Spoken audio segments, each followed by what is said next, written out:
If you enjoy stories like this, where a single moment in history changes everything, please hit that like button and subscribe. It really helps the channel grow, and it tells me to bring you more cinematic history like this. Winter 1776. The American Revolution was dying. The Continental Army had been shattered across New Jersey. Enlistments were ending. The Treasury was empty. Congress had fled Philadelphia. And the British believed Washington was finally trapped, boxed in, exhausted, with nowhere left to run. But in the coldest, darkest hours of the year, Washington made a move no one expected. This is the story of the 10 crucial days, the desperate gamble that saved the revolution and rewrote the rules of war. Had the decision of the war hung on armies alone, America might not have gained the victory. But the spirit of the age assisted the young nation to own justice as older and higher than the state, and to found the rights of the citizen on the rights of man. And yet, in regenerating its institutions, it was not guided by any speculative theory. Its form of government grew naturally out of its traditions by the simple rejection of all personal hereditary authority, which in America had never had more than a representative existence. Its industrious and frugal people were accustomed to the cry of liberty and property. They harbored no dream of a community of goods, and their love of equality never degenerated into envy of the rich. No successors of the Fifth Monarchy men proposed to substitute an unwritten higher law, interpreted by individual conscience, for the law of the land and the decrees of human tribunals. The people proceeded with moderation. Their large inheritance of English liberties saved them from the necessity and from the wish to uproot their old political institutions.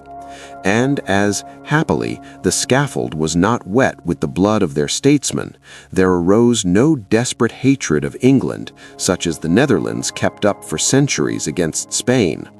The wrongs inflicted or attempted by the British king were felt to have been avenged by independence. Respect and affection remained for the parent land, from which the United States had derived trial by jury, the writ for personal liberty, the practice of representative government, and the separation of the three great coordinate powers in the state.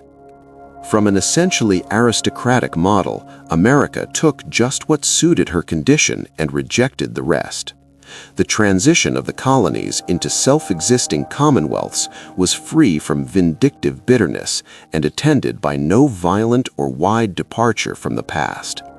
In all the states, it was held that sovereignty resides in the people, that the majesty of supreme command belongs of right to their collective intelligence, that government is to be originated by their impulse, organized by their consent, and conducted by their unbodied will, that they alone possess the living energy out of which all power flows forth, that they are the sole legitimate master to name, directly or indirectly, the officers in the state, and bind them as their servants to toil only for the common good. The American people went to the great work without misgiving. They were confident that the judgment of the sum of the individual members of the community was the safest criterion for truth in public affairs.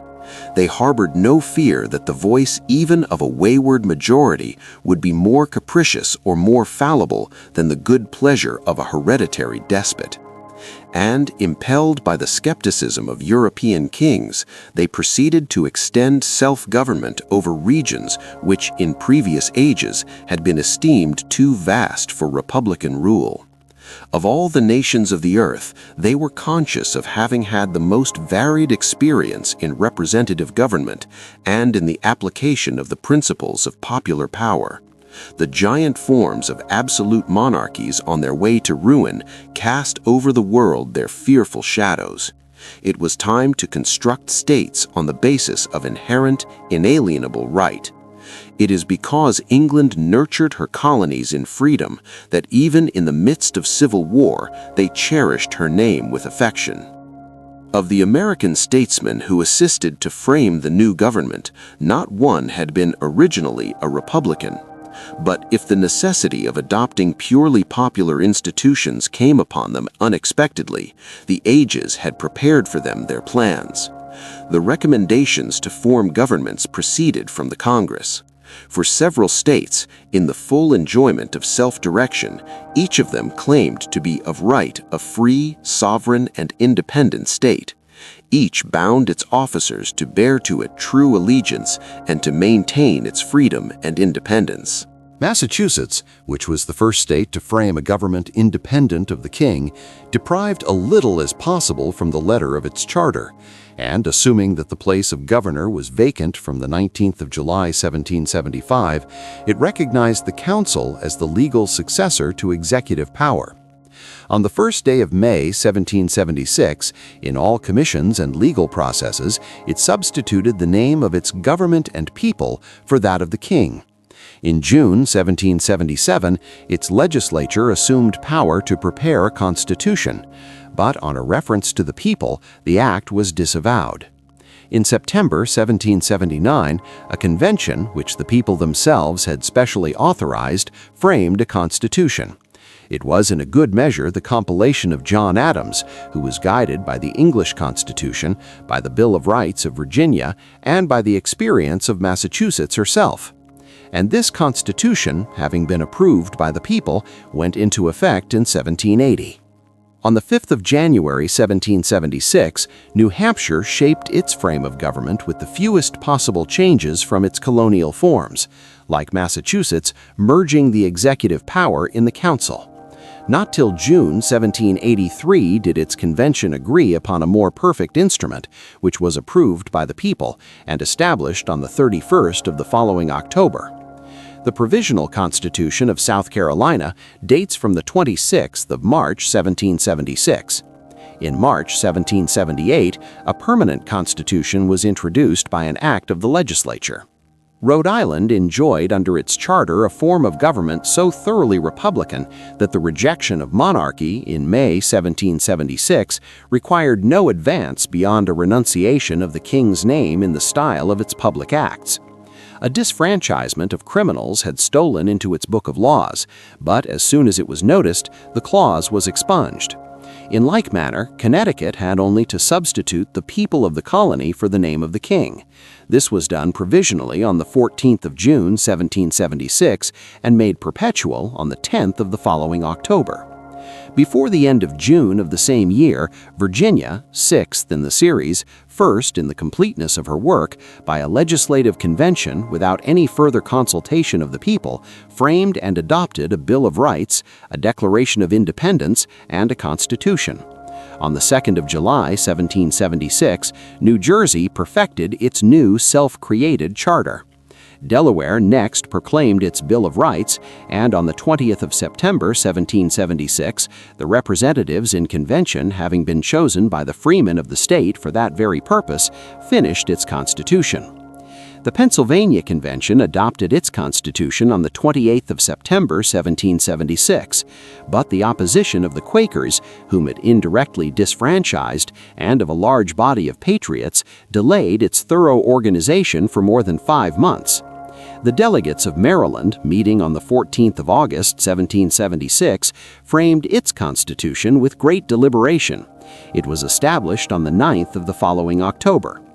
On the 18th of December 1776, the Constitution of North Carolina was ratified in the Congress which framed it. On the 5th of February 1777, Georgia perfected its organic law by the unanimous agreement of its convention.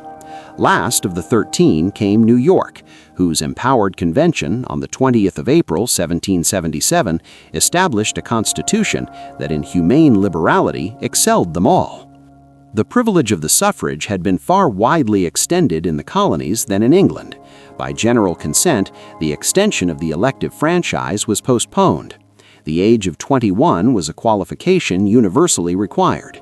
So too was residence, except that in Virginia and South Carolina it was supposed to own in the district or town a certain freehold or lot.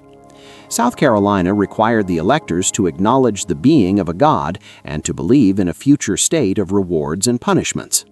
White men alone could claim the franchise in Virginia, South Carolina, and Georgia.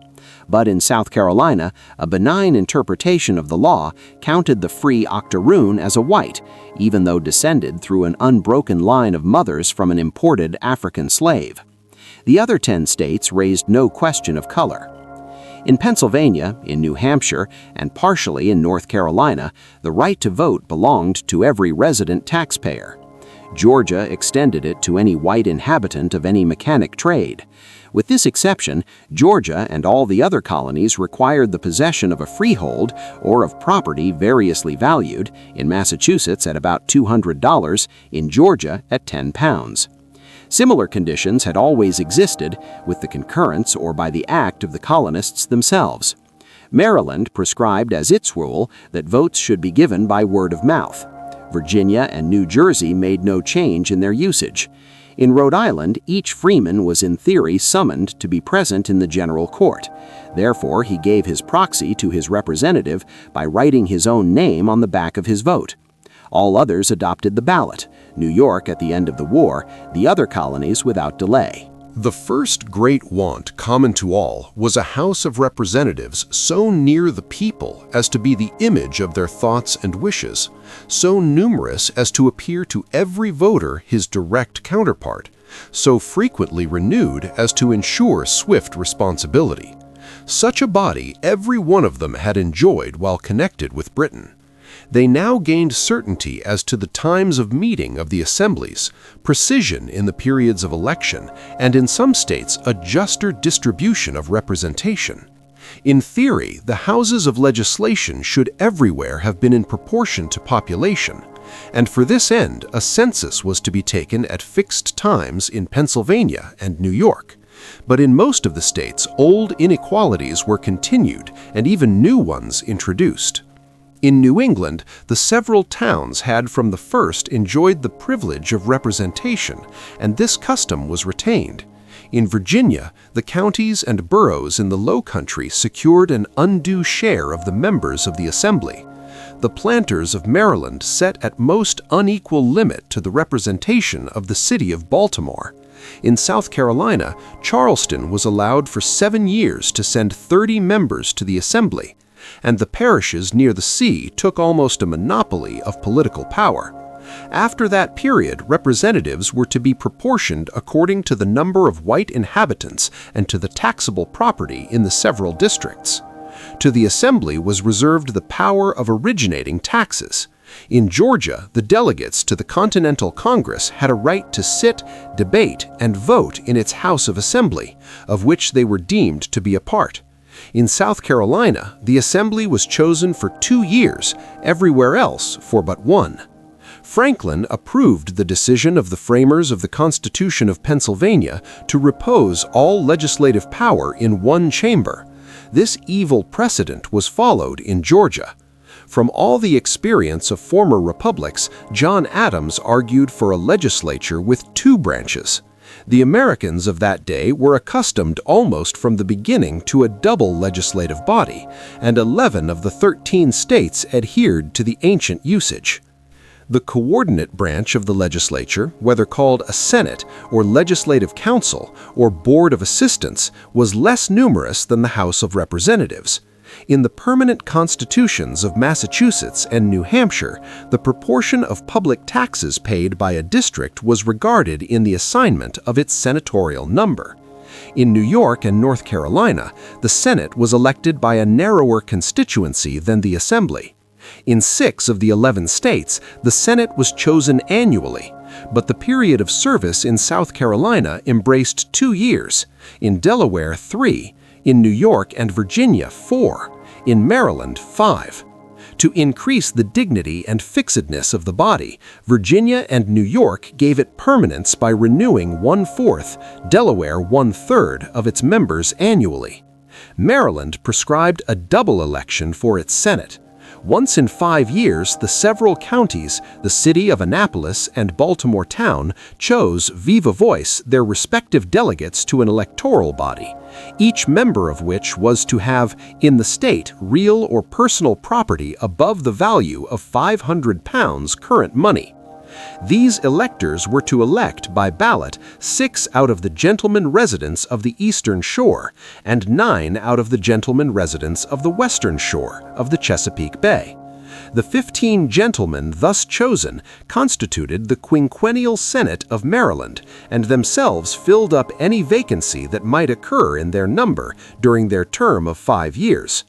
The governor or president in the 4 New England states was chosen directly by all the primary electors.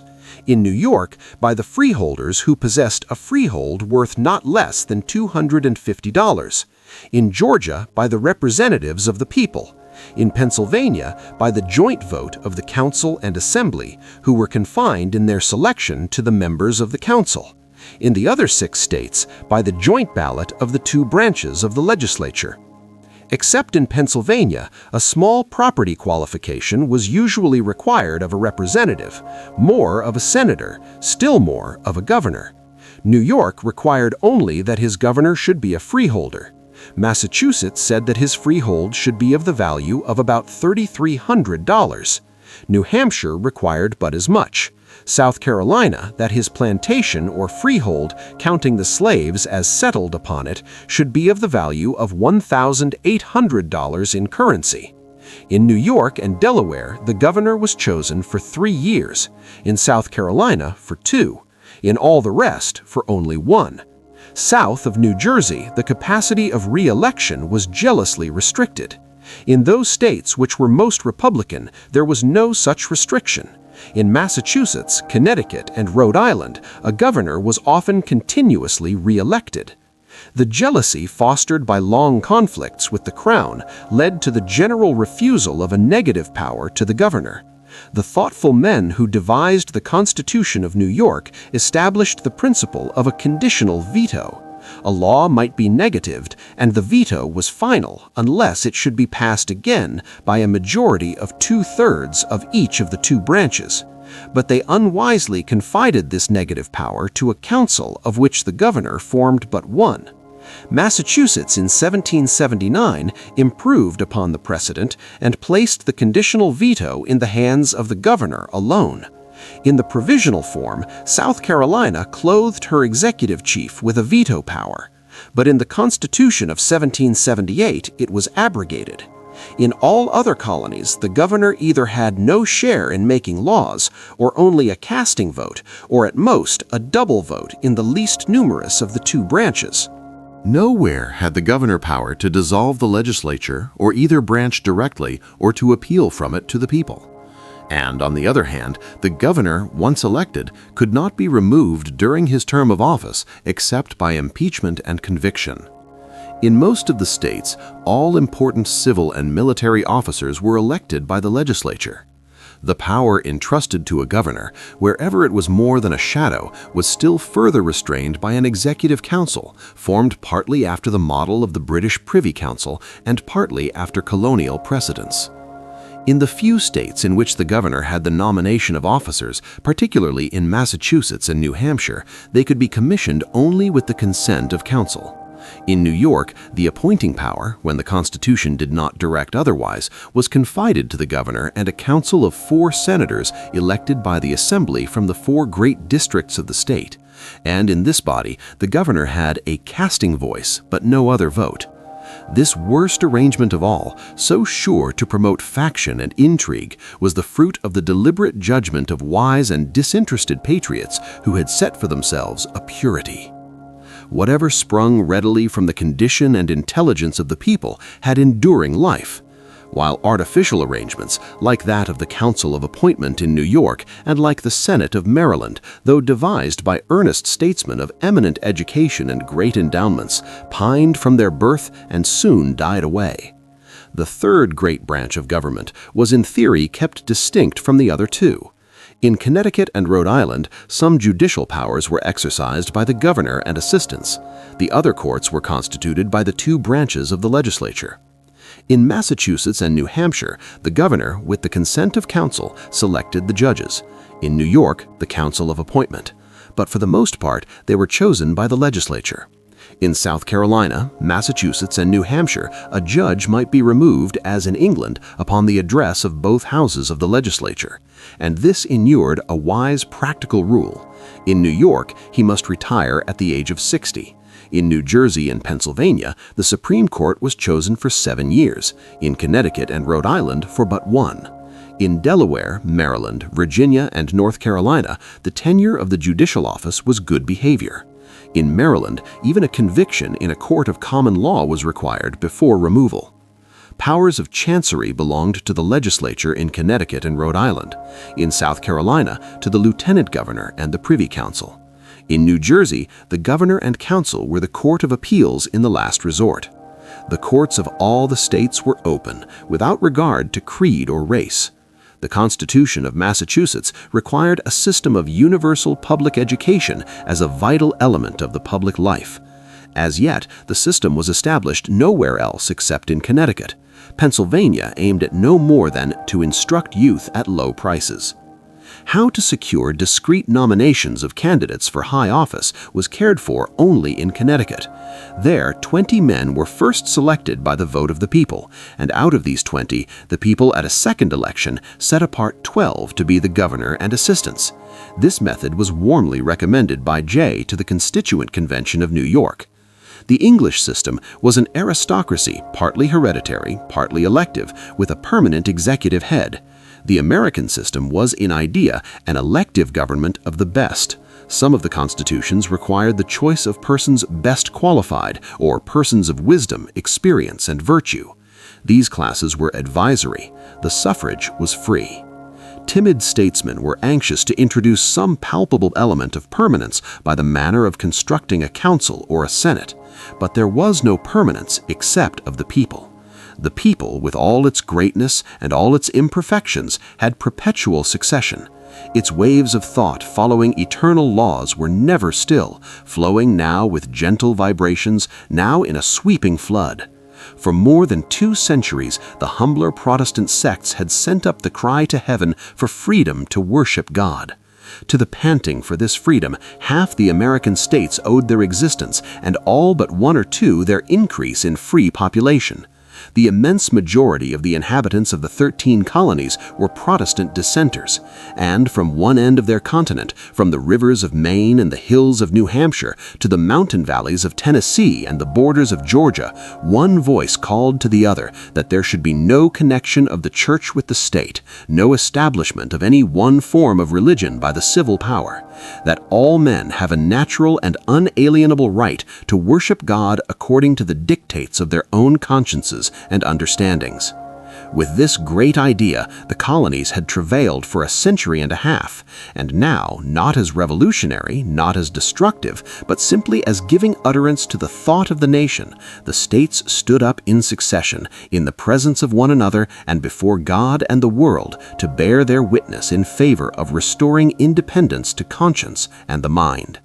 In this first promulgation by states of the creation right of mental freedom, some survivals of the old system clung round the new, but the victory was gained for the collective American people. The Declaration of Independence rested on the laws of nature and of nature's God. In the separate American constitutions, New York, the happy daughter of the ancient Netherlands, true to her lineage, did, in the name of her good people, ordain, determine, and declare the free exercise of religious profession and worship, without discrimination or preference, to all mankind. For the men of this new commonwealth felt themselves required by the benevolent principles of national liberty not only to expel civil tyranny, but to guard against that spiritual oppression and intolerance wherewith the bigotry and ambition of weak and wicked princes have scourged mankind. Independent New York, with even justice, secured to the Catholic equal liberty of worship and equal civil franchises, and almost alone had no religious test for office. Henceforth, no man on her soil was to suffer political disfranchisement for his creed. The liberality of New York was wide as the world and as the human race. history must ever declare that at the moment of her assertion of liberty, she placed no constitutional disqualification on the free black. Even the emancipated slave gained with freedom equality before the Constitution and the law. Yet New York placed restrictions on the suffrage and on an alien. The establishment of liberty of conscience, which brought with it liberty of speech and of the press, was in the several states the fruit not of philosophy, but of the love of Protestantism for the open book. Had the Americans wanted faith, they could have founded nothing. Let not the philosopher hear with scorn that at least 7 of their constitutions established some sort of religious test as a qualification for office. Maryland and Massachusetts required belief in the Christian religion, South Carolina and Georgia in the Protestant religion, North Carolina in God, the Protestant religion, and the divine authority of the Old and New Testament. Delaware, a profession of faith in God the Father, Jesus Christ, his only Son, and the Holy Ghost, one God, blessed forevermore. These restrictions were but incidental reminiscences of ancient usages and dearly cherished creeds, not vital elements of the constitutions, and they were opposed to the bent of the American mind. Joseph Hawley of Massachusetts, having been chosen a senator at the first election under its constitution, refused to take his seat because he would not suffer the state or anyone else outside of the village church in which he was a member to inquire into his belief. Discussions ensued, chiefly on the full enfranchisement of the Catholic and of the Jew, and the disfranchisements were eliminated as soon as their inconvenience arrested attention. At first, the Jew was eligible to office only in Rhode Island, New York, New Jersey, and Virginia. The Catholic in those states and in Massachusetts, Pennsylvania, Delaware, Maryland, and perhaps in Connecticut. But from the beginning, the Church no longer formed part of the state, and religion, ceasing to be a servant of the government or an instrument of dominion, became a life in the soul. Public worship was voluntarily sustained. Nowhere was persecution for religious opinions so nearly at an end as in America, and nowhere was there so religious a people. There were not wanting those who cast a lingering look on the care of the state for public worship. The Conservative Convention of Maryland declared that the legislature may, in their discretion, lay a general and equal tax for the support of the Christian religion, leaving to each individual the appointing the money collected from him to the support of any particular place of religious worship or minister. But the power granted was never exercised. For a time, Massachusetts required of towns or religious societies the support of public Protestant teachers of piety, religion, and morality of their own election. But as each man chose his own religious society, the requisition had no effect in large towns. In Connecticut, the Puritan worship was still closely interwoven with the state and had molded the manners, habits, and faith of the people. But the complete disentanglement was gradually brought about by inevitable processes of legislation. Where particular churches had received gifts or inheritances, their right to them was respected.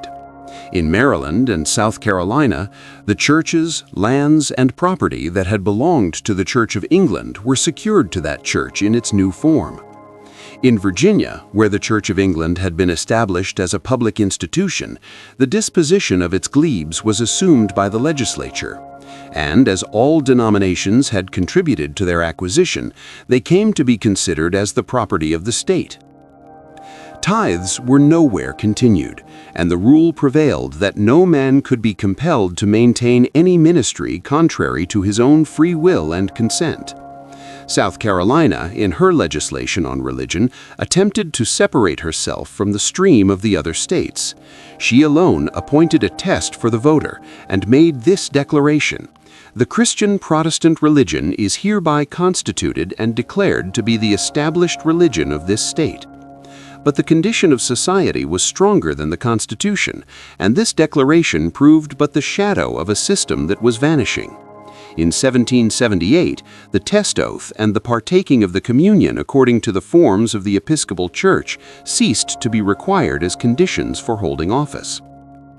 The separation of the church and the state by the establishment of religious equality was followed by the wonderful result that it was approved of everywhere, always, and by all.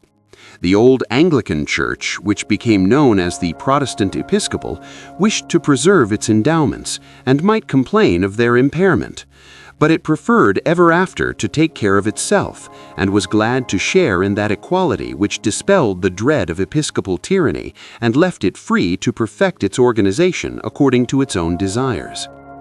The Roman Catholic eagerly accepted in America his place as an equal with Protestants and found contentment and hope in his new relations. The rigid Presbyterians in America supported religious freedom, true to the spirit of the great English divines who hated all laws to stretch the conscience and to bind the native freedom of the mind. In Virginia, where alone there was an arduous struggle in the legislature, the Presbytery of Hanover demanded the disestablishment of the Anglican Church and the civil equality of every denomination. It was supported by the voices of Baptists and Quakers and all the sects that had sprung from the people. And after a contest of 8 weeks, the measure was carried by the activity of Jefferson in an assembly of which the majority were Protestant Episcopalians. Nor was this demand by Presbyterians for equality confined to Virginia, where they were in a minority. It was from Witherspoon of New Jersey that Madison imbibed the lesson of perfect freedom in matters of conscience. When the Constitution of that state was framed by a convention composed chiefly of Presbyterians, they established perfect liberty of conscience without the blemish of a test. Freethinkers might have been content with toleration, but religious conviction would accept nothing less than equality. The more profound was faith, the more it scorned to admit a connection with the state. For such a connection being inherently vicious, the state might more readily form an alliance with error than with truth, with despotism over mind than with freedom. The determination to leave truth to her own strength and religious worship to the conscience and voluntary act of the worshiper was the natural outflow of religious feeling. The Constitution of Georgia declared that estates shall not be entailed, and when a person dies intestate, his or her estate shall be divided equally among the children. The same principle prevailed essentially in other states, in conformity to their laws and their manners. But in Virginia, a system of entails, enforced with a rigor unknown in the old country, had tended to make the possession of great estates, especially to the east of the Blue Ridge, the privilege of the firstborn. In England, the courts of law permitted estates to be docked only by fine and recovery. In 1705, Virginia prohibited all such innovations, and the tenure could be changed by nothing less than a special statute. In 1727, it was further enacted that slaves might be attached to the soil and be entailed with it. These measures riveted a hereditary aristocracy, founded not on learning or talent or moral worth or public service, but on the possession of land and slaves. It was to perfect the republican institutions of Virginia by breaking down this aristocracy that Jefferson was summoned from the National Congress to the assembly of his native state. On the 12th of October, 1776, he obtained leave to bring in a bill for the abolishment of entails, and against the opposition of Edmund Pendleton, who was no friend to innovations, all donees entail, by the act of this first Republican legislature of Virginia, were vested with the absolute dominion of the property entailed. To complete the reform, it was necessary to change the rules of descent so that the lands of an intestate might be divided equally among his representatives, and this was effected through a committee of which Jefferson, Pendleton, and Withey were the active members, and which was charged with the revision of the common law, the British statutes still valid in the state, and the criminal statutes of Virginia. The new law of descent was the work of Jefferson, and the candid historian of Virginia approves the graceful symmetry of the act, which abolished primogeniture and directed property into the channels which the head and heart of every sane man would be prone to choose. In the low country of Virginia and of the states next south of it, the majority of the inhabitants were bondmen of another race, except where modified by mixture. The course of legislation on their condition will be narrated elsewhere. Provision was made for reforming the constitutions which were now established. The greatest obstacles were thrown in the way of change in Pennsylvania, where the attempt could be made only once in 7 years by the election of a council of censors.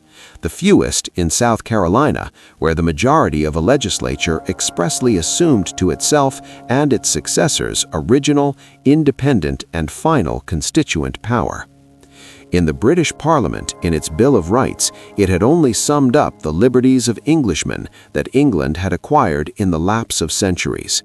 The Americans opened their career of independence by a declaration of the self-evident rights of man, and this, begun by Virginia, was repeated with variations in every constitution formed after independence, except that of South Carolina.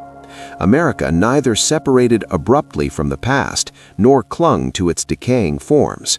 The principles that gave life to the new institutions did not compel a sudden change of social or political relations, but they were as a light shining more and more into the darkness. In a country which enjoyed freedom of conscience, of inquiry, of speech, of the press, and of government, the universal intuition of truth promised the never-ending progress of reform. This was the story written in blood and ice and darkness in the winter of 1776, when a trapped army broke free, marched through the night, and changed the war. If this story moved you, don't forget to like and subscribe for more history like this. Thank you.